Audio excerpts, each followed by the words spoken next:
Tying up a quick little wet fly from Ray Bergman's book Trout. This is called the brown turkey.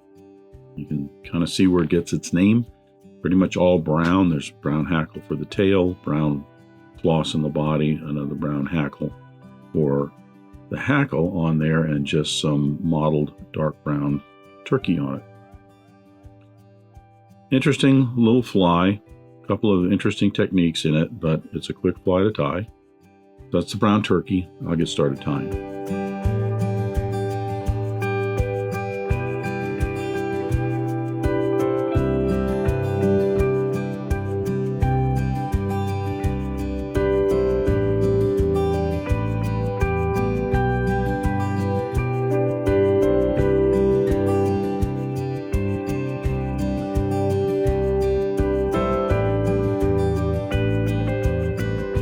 I'm going to start the brown turkey with my hook in the vise. This is a Mustad 33.99 in a size 6. It's just a standard wet fly hook. I'm going to debarb the hook and attach my thread. There's a brown floss body on this, so I'm going to start with a white thread. This is a Danville 70 denier in white. I don't want to darken up that brown floss. I'm going to attach my thread about an eye length behind the eye of the hook and advance my thread down to just past the point of the hook.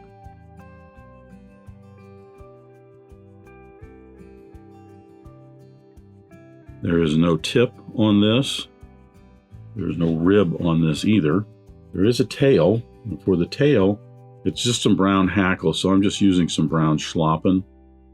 The hen neck that I have has it's some nice broad feathers at the base of the neck that you could use those barbs for your tailing material. They're just a little bit short to work with. So just for the sake of the video, I'm going to go ahead and use the brown schlappen. I'm just going to isolate, probably about a dozen barbs here for my tail. I'm going to tie those in so they're at least a shank length. I generally go from behind the eye of the hook to the bend, just a little bit longer. These being a little bit longer will give me a nice base for the body. I'll cut these the length of the body. The hackle on this is just a brown hackle.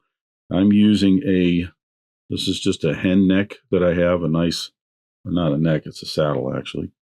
Saddle, and I'm just going to use the whole feather here. Now, if you wanted to, you could go ahead and just tie in the feather and palmer that forward and use all of it, but I think it's a little bit full in that regard. So I like to strip the barbs off of one side and only use half of the barbs on this whole feather for the hackle on this. I just think that it looks better. The other thing is I'm going to, where I isolate the tip here, I'm going to pull just a few of these barbs off right where I isolate that and tie that in. And the reason for that is I'll explain in just a second, has to do with when you start to wrap that in. I'm going to trim away the rest of that tip so I have a nice little piece to tie in. I'm going to tie that in right at the end. And then I'm going to tie in the floss. As I said, it's a brown floss. I'm using a Danville 4-strand rayon in a brown. Due to the size of the hook here, I'm going to go ahead and use all 4 strands. If this were smaller, if I were tying this on, say, size 10, maybe definitely a 12, I would only use just 2 of the strands of floss here. I'm going to tie that in and bringing that back the length of the body. Then I'm going to advance my thread forward, collecting all of that down to the hook shank. A little wax on my thread.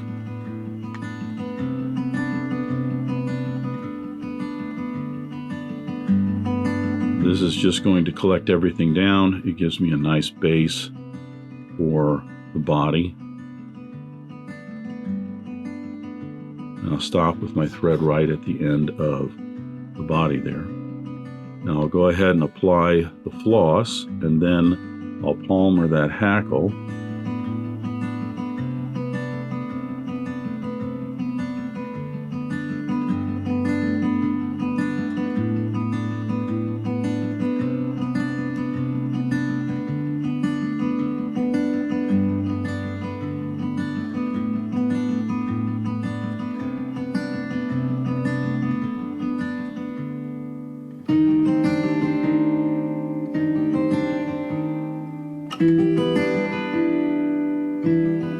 I had mentioned when I tied this in that I stripped the barbs off a segment right here. And the reason for that is now when I start to wrap this in, that rachis will start to wrap around.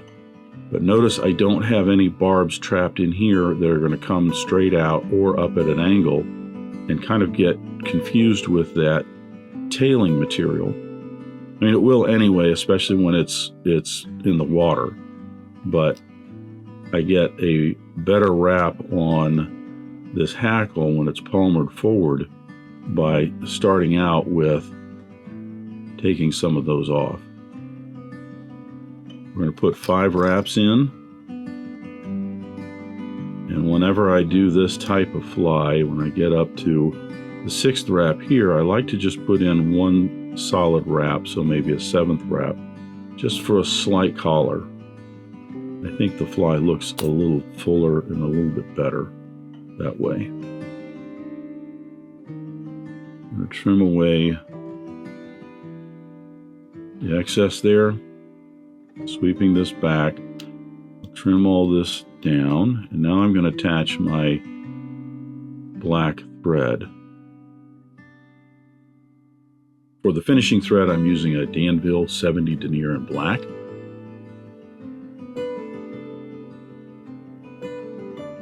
I'll trap in the white thread and the tag of black. Then I can trim away the white thread.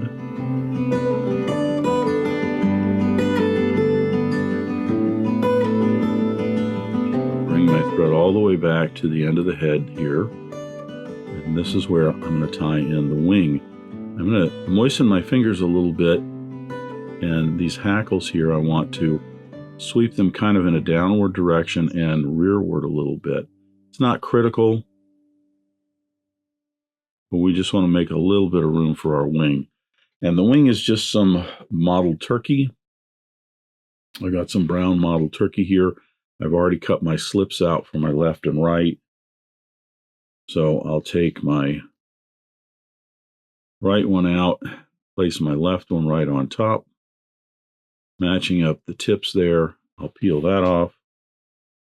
I want to make certain that the tips are all matched up nice and even. And then I'll check the width. I want the width to be about 1/2 to 3/4 the gap of the hook.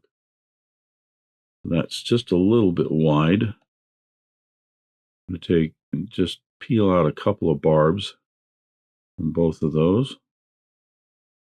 But the width is nice and even on both of them, meaning that they both were the same width.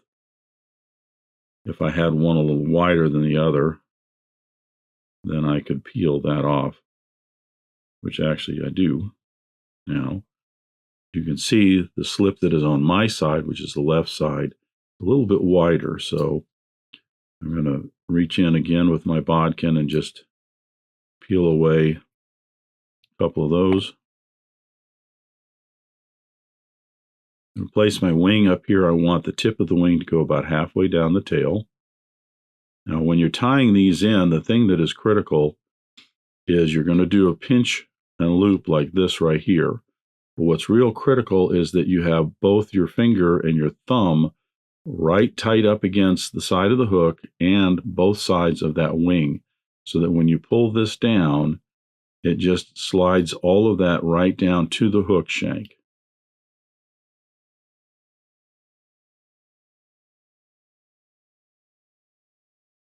Put in a few more wraps just to make certain that's good and secure. Then I can trim away the excess.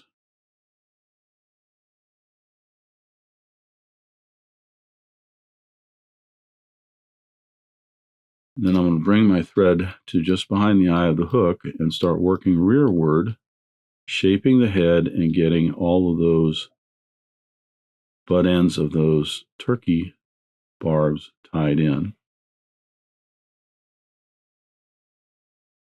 I'm going to flatten my thread and I'll do a whip finish.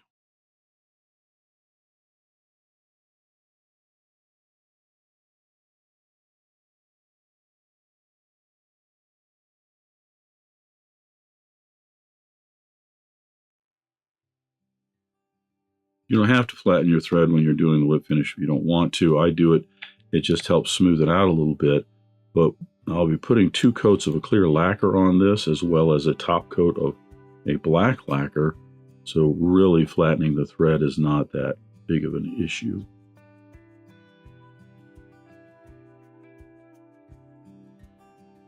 So right now I'll just put a little bit of fly tight on this.